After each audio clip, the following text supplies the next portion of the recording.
మన ప్రభు అయిన యేసుక్రీస్తు నామంలో మీకు శుభములు. గుడ్ మార్నింగ్ అండి. తెల్లవారింది, మేలుకున్నారా? రండి మరి దేవుని మాటలతో ధ్యానిద్దాం. ప్రభువుతో ప్రారంభిస్తే మన దినమంతా దీవించబడుతుంది, బ్రతుకంతా మనం ఆశీర్వదించబడతాం. చిన్న ప్రార్థన. పరిశుద్ధ నీకు వందనములయ్యా. ఈ ఉదయకాల సమయంలో నీ నామమున కూడి వచ్చిన మేమందరం మాటల ద్వారా మేము హెచ్చరించబడినట్లు, ఆదరించబడినట్లు నీ సన్నిధిలో మా హృదయాలను కుమ్మరించబడేలా చేయమని క్రీస్తు నామంలో అడుగుచున్నాము తండ్రి. ఆమేన్. చూడండి, ఫిలిప్పీయులకు రాసిన పత్రిక 4వ అధ్యాయము 6వ వచనము.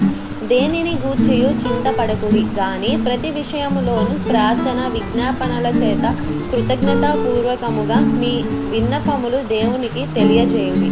అప్పుడు సమస్త జ్ఞానమునకు మించిన దేవుని సమాధానము క్రీస్తు యేసు వలన మీ హృదయములకును మీ తలంపులకును కావలి ఉండును. దేనిని గూర్చి చింతపడకండి.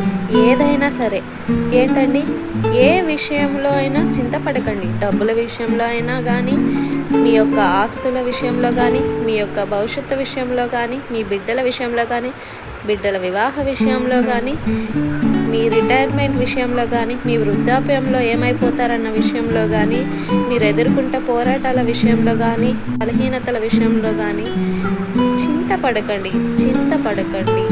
దేనిని గురించి చింతపడకండి. ఏదో ఒక విధంగా మనం ఈ లోకంలో మనుషుల దగ్గర నుంచి ఏదో ఒక అవమానాలు పొందుతూనే ఉంటాము. వాళ్ళు ఎందుకు నన్ను అలా అన్నారు, ఇలా అన్నారు, నన్ను ఎందుకు ఇలా అన్నారు అని ఆలోచించుకుంటూ కూర్చుంటే అదే చింతగా మారుతుంది. అదే ఒక డిప్రెషన్లోకి వెళ్ళిపోతాం. చాలామంది వాళ్ళు చేసిన తప్పుల గురించి మళ్ళీ ఆలోచిస్తూ అయ్యయ్యో తప్పు చేశాను గుర్తించి పశ్చాత్తాపడాలి. కానీ అదే దైవ చిత్తానుసారమైన దుఃఖంగా ఉండాలి. ప్రభువుని బాధ పెట్టానే అని, దేవుని దుఃఖపరచానే అని, నన్ను నేను వృధా చేసుకునే అని పశ్చాత్తాపడాలి. ప్రభు దగ్గర మన విన్నపాన్ని పెడితే ఇమీడియట్గా వెంటనే ప్రభువు దానిపై పని చేస్తాడు, దానికి జవాబిస్తాడు. ఆ విషయమై మనకి అద్భుతం జరిగిస్తాడు. దేని విషయమై మీరు చింతించుకోడి, కానీ ప్రతి విషయంలో ప్రార్థన విజ్ఞాపన చేత మీ విన్నపులను దేవునికి తెలియజేయండి. అప్పుడు సమస్త జ్ఞానం మించిన దేవుని సమాధానము యేసుక్రీస్తు వలన మీ హృదయమునకు నీ తలంపులకు వస్తాయి. చాలామంది ఈ రోజున ఆ తలంపులో, ఆ ఆలోచనలో చింతిస్తూ తలపోటని, బీపీ పెరిగిపోయిందని, ఇంకా చాలామందికి వాళ్ళ బ్రెయిన్ డ్యామేజ్ అవుతుందని, ఎందుకు ఆ ఒత్తిడికి నీ నరాల వ్యవస్థ ఒత్తిడి తట్టుకోలేక పేలిపోతుంది. అక్కర్లేదండి, మన ప్రభువు మనకున్నాడు. నువ్వెందుకు కృంగిపోతున్నావు, నువ్వెందుకు ఇక నా బతుకింతే, నా జీవితం ఇంతే అని హడలిపోతున్నావు? ఎవరో అన్న మాటల్ని ఎందుకు పెద్దగా లెక్క చేస్తున్నావు?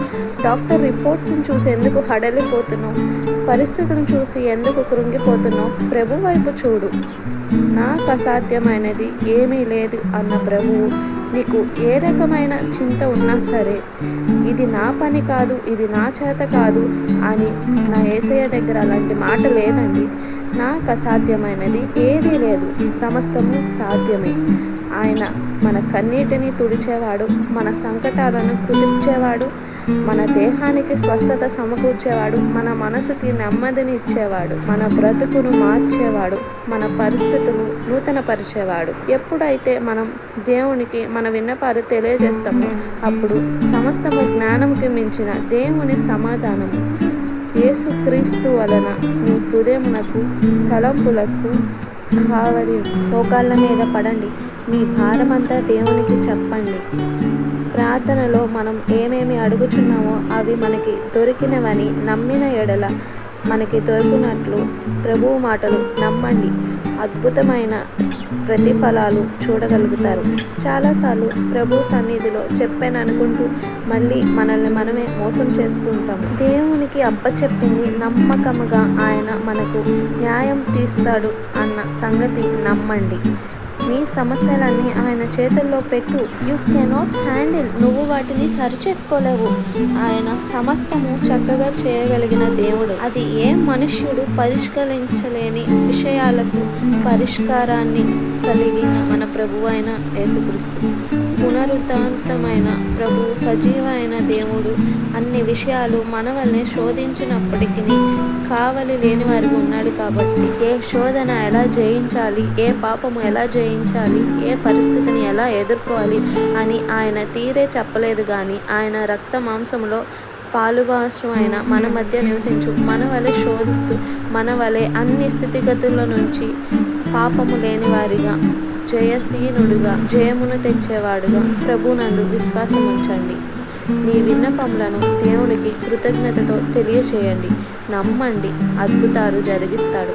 ప్రార్థన. పరిశుద్ధుడ, ప్రేమ కలిగిన తండ్రి, ఒక్కసారి చూడయ్యా, ఎవరు వేదన ఏంటో, ఎవరి సమస్య ఏంటో, ఎవరి చింత ఏంటో, ఉద్యోగం లేదనే చింత, వివాహాలు కలగలేదనే బాధ, పిల్లలు పుట్టలేరేమో అనే భయం, భవిష్యత్తులో నేను నిర్లక్ష్యపరచబడతానేమో నా ఇంటి వారి ద్వారా అనే ఆతృత, ఏ విధమైన చింత, ఆతృత, భయము, బీపీ మమ్మల్ని పట్టి పీడిస్తున్నాయో వాటన్నిటికీ జవాబు నీవే కనుక నీ పాదముల వద్దకు వచ్చి మా చింత యావత్తు నీ మీద పెట్టి నీ అందు విశ్వాసం ఉంచి నీవు చేసే అద్భుత కార్యాలను చూచుటకు మా అందరికీ సహాయం చేయమని క్రీస్తు నామంలో అడుగుచున్నాము తండ్రి. ఆమేన్.